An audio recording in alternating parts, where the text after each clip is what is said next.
අයියෝ ගිටාරේ කම්බි කරනනේ. දැන් මම කොහොමද මේ ගිටාරේ කම්බි හරියට මාරු කරගන්නේ?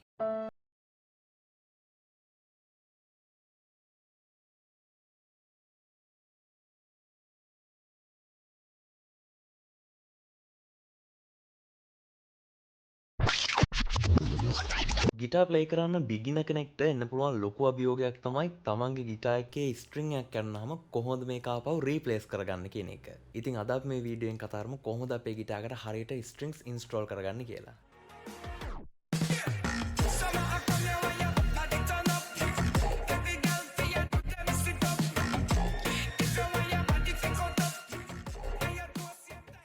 ගිටා ස්ට්‍රිංස් ගත්තහම වාට වෙළඳ පොලේ විවිධ බ්‍රෑන්් නේම් වලින් ගිටා ස්ට්‍රික්ස් බලාගන්න පුළුවන්.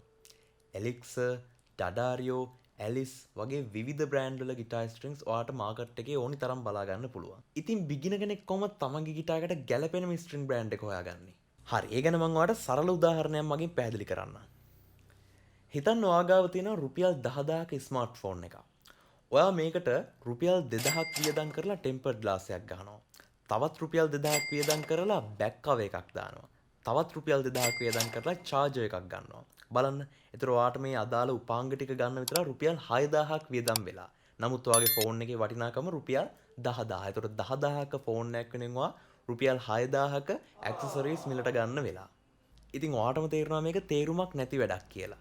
මොකද වටිනාකම අඩු දෙයක් වෙනුවෙන් වැඩි මුදලක් වියදම් කරන නිසා. ඉතින් මේ වගේ තමයි ඔයාගේ ගිටාර් එකත්. ඔයාගේ ගිටාර් එකේ ප්‍රයිස් එක රුපියල් 15000කට වඩා අඩුයි නම් ඔයා ලොකු ගාණක් වියදම් කරලා මේකට ස්ට්‍රින්ග් බ්‍රෑන්ඩ් එකක් දැම්මොත් ඒක හරියම තේරුමක් නැති වැඩක්. එතකොට මේ වගේ ගිටාර් තියෙන කට්ටිය මොකද කරන්නේ? රයිට්. එහෙම ගිටාර්ස් තියෙන කට්ටියන්ට පුළුවන් රුපියල් 1000ක් 2000ක් වගේ මුදලකට තියෙන ගිටාර් ස්ට්‍රින්ග් බ්‍රෑන්ඩ් එකක් මිලට ගන්න. උදාහරණයක් විදිහට ඇලිස් වගේ බ්‍රෑන්ඩ් එකක් ඔයාලට රුපියල් 2000කට අඩුවෙන් මිලට ගන්න පුළුවන්. එතකොට ඔය ගිටාරක රුපියල් 50000කට 60000කට වඩා මිල වැඩි තරමක් උසස් මට්ටමේ ගිටාර එකක් නම් ඔයාට තියෙන්නේ. ඔයාට පුළුවන් හොඳ ගිටාර් ස්ට්‍රින්ග් බ්‍රෑන්ඩ් එකක් ඔයාගේ ගිටාර එක වෙනුවෙන් පාවිච්චි කරන්න. උදාහරණයක් විදිහට එලික්සර්, ඩඩාරියෝ වගේ ස්ට්‍රින්ග් බ්‍රෑන්ඩ් එකක් ඔයාට යූස් කරන්න පුළුවන්. හරි. අපි දැන් බලමු කොහොමද අපේ ගිටාර එකට හරියට ස්ට්‍රින්ග්ස් ටික ඉන්ස්ටෝල් කරගන්නේ කියලා. ඔයා ගෙටර් ප්ලේ කරන්න ආසාවෙන් ඉන්න කෙනෙක්ද? ආසාව තිබුණට ගෙටර් ප්ලේ කරන්න දන්නේ නැද්ද? දුක් වෙන්න දෙයක් නැහැ. දේශාන් සර් සූදානම් ඔයාව ගෙටර් පැඩ් එක් කරන්න. මේක මාස 3ක පාඨමාලාවක්. වෙබකින් ඔයාට A to Z ගිටාර වාදනයේ මුල සිට සරලව කියලා දෙනවා. ඔන්ලයින් පාඨමාලාවක් විදිහට යන නිසා ලංකාවේ ඕනම තැනක ඉන්න ගෙටර් ප්ලේ කරන්න කැමති ඕනම කෙනෙක්ට මේකට සම්බන්ධ වෙන්න පුළුවන්. ලාංකික කණ්ඩායම් පන්ති සහ ඉතාලිය, ජපානය, ඇමරිකාව, ඕස්ට්‍රේලියාව, ඉන්දියාව, කැනඩාව, ඊශ්‍රායලය, අරාබිය, ජර්මනිය, කොරියාව වැනි විදේශ රටවල්හි වෙසෙන ශ්‍රී ලාංකික සිසුන් බොහෝ ප්‍රමාණයකට තනි පන්ති වශයෙන් මේ වන විට පාඨමාලා සාර්ථකව නිම කරලා තිනවා වගේම දැනටමත් පාඨමාලා සිදු කරමින් පවතිනවා. විශේෂම දේ තමයි අපි ළඟට පැමිණි කිසිම කෙනෙක් ගිටාර් ප්ලේ කරන්න බැරිව පාඨමාලාවෙන් පිට නොවීම. ඔබ එකතු වෙන්න දේශාන් සර්ගේ ගිටාර් ක්ලාස් එකත් සමග සම්බන්ධ වීමට 070 341 8655 අංකයට WhatsApp පණිවිඩයක් හෝ දුරකථන අමුතුමක් ලබා දෙන්න. ගිටාර් නම් දේශාන් ජයවර්ධන. හරි අපි දැන් බලමු අපේ ගිටාර් එකේ ස්ට්‍රින්ග්ස් ටික කොහොමද මාරු කරගන්නේ කියලා. අද මම මගේ ගිටාර් එක වෙනුවෙන් පාවිච්චි කරන්නේ එලික්සර් කියන බ්‍රෑන්ඩ් එකේ ගිටාර් ස්ට්‍රින්ග්ස් ටික. හරි අපි බලමු කොහොමද ස්ට්‍රින්ග්ස් ටික මාරු කරන්නේ කියලා. රයිට් අපේ එලික්සර් ස්ට්‍රින්ග් සෙට් එක අපිට මෙන්න මේ විදිහට තමයි බලා ගන්න පුළුවන් ඉන්නේ. ඒක බොක්ස් එකක වගේ තමයි තියෙන්නේ. රයිට් අපි මේක අන්බොක්ස් කරලා බලමු කොහොමද ස්ට්‍රින්ග්ස් ටික තියෙන්නේ කියලා.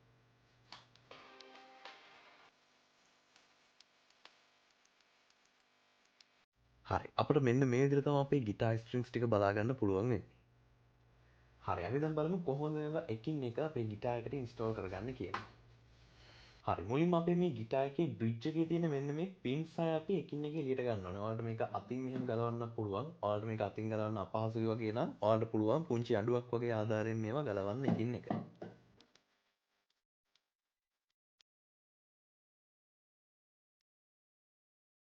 හරි මුලින්ම මගේ අතේ උන්න තියෙනවා අපේ ගිටාර් එකේ 6 වෙනි කඹේ. ඒව නැත්තම් E කියන ස්ට්‍රින්ග් එක. අපි දැන් බලමු කොහොමද මේක අපේ ගිටාර් එකට දාගන්නේ කියලා. ඔයාගේ ස්ක්‍රීන් එකේ බලන්න එක පැත්තක මේ විදිහට යකඩ බෝලයක් වගේ තියෙනවා සහ අනිත් පැත්තේ එහෙම නැතුව කෙලින්ම කම්බියම තියෙනවා. අපේ මේ යකඩ බෝලය වගේ කොටස අපේ බ්‍රිජ් එකේ සිදුරෙන් මෙන්න මේ විදිහට දානවා. අපේ E එහෙම නැත්නම් 6 වෙනි කම්බියට දාලා සිදුරෙන් තමයි මේ විදිහට මේක ඇතුල් කරන්නේ. right. ඊට පස්සේ අපි පින් එකක් අරගෙන මේ බ්‍රිජ් එකට මේ බ්‍රිජ් එකේ සිදුර ඇතුලෙන් මේක ඇතුල් කරනවා.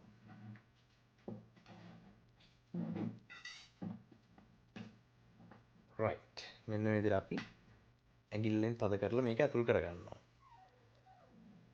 ඊට පස්සේ අපි කරන්නේ අපේ කම්බි ඉතිරි කෙලවර අපේ ඊ කම්බියට අදාළ ටියුනින් කී එක ඇතුලෙන් මෙන්න මේ විදිහට දාගන්නවා.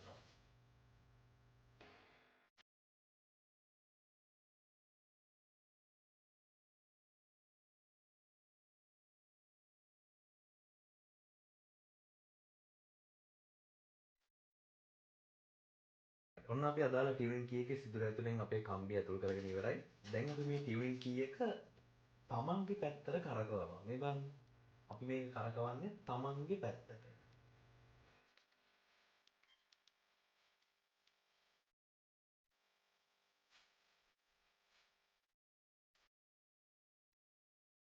රයිට්. මේ විදිහට ආවට පස්සේ අපි මේ කෙලවර නැවතත් මේ කම්බිය යටින් ඇතුල් කරනවා. රයිට්. නැවතත් අපි කී එක තමන්ගේ පැත්තට කරකවනවා. ඔයාලා හොඳට මතක තියාගන්න අනිවාර්යෙන් කී එක තමන්ගේ පැත්තට තමයි කැරකෙන්න ඕනේ.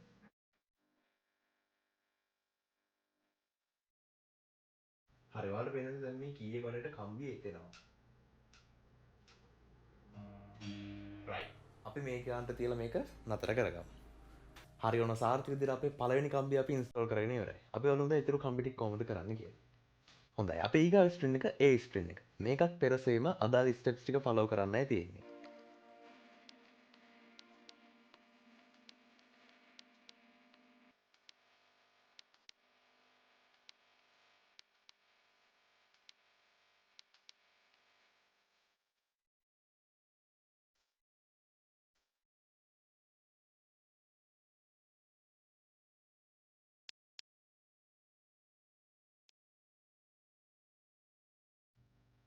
ඔයාලා අනිවාර්යෙන් මතක තියාගන්න මේ කී එක හැම වෙලේම කරකෙන්න ඕනේ තමන්ගේ පැත්තට. මොකද තද වෙන්නේ තමන්ගේ පැත්තට. එතකොට මේක ලිහිල් වෙන්නේ ඊට ප්‍රතිවිරුද්ධ පැත්තට.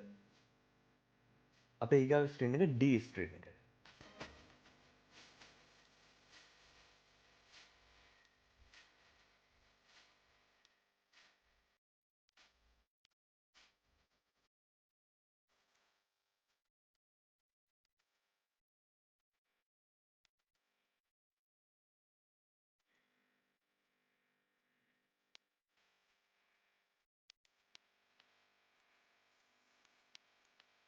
අපිට ඊළඟ ඉන්ස්ටෝල් කරගන්න තියෙන්නේ අපේ G ස්ට්‍රින් එක.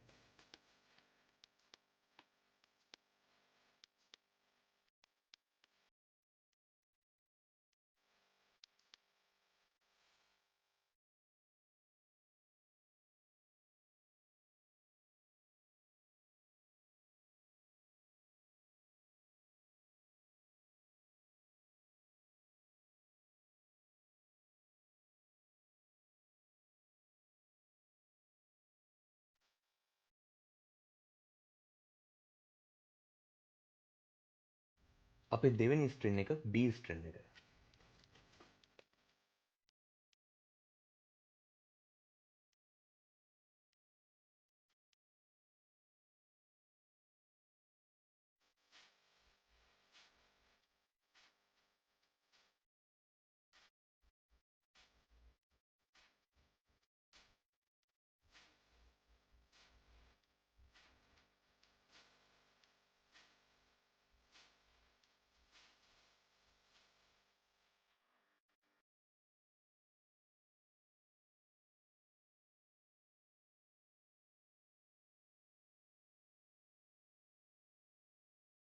අපේ අවසාන කම්බිය E.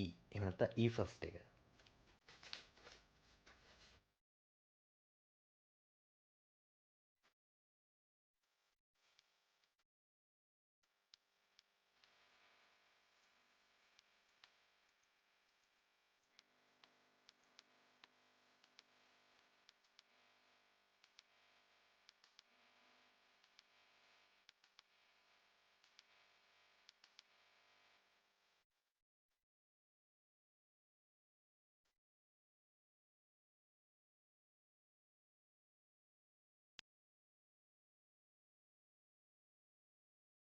හරි ඔන්න දැන් අපි ගිටාර් එකේ අලුත් ස්ට්‍රින්ග්ස් ටික ඉන්ස්ටෝල් කරගෙන ඉවරයි.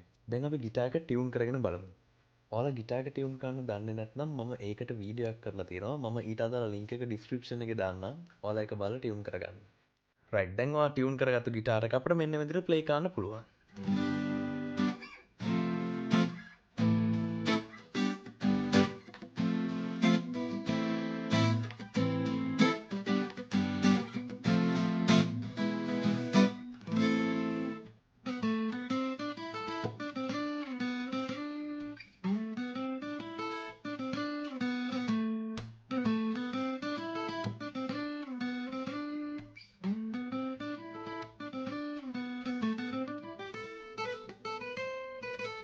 හරියන ඔන්න අද ඔයාලා මේ වීඩියෝ එක ඉගෙන ගත්තේ කොහොමද ඔයාලා ගිටාර් එකට හරියටම ගිටාර් ස්ට්‍රින්ග්ස් ටික ඉන්ස්ටෝල් කරගන්න කියලා.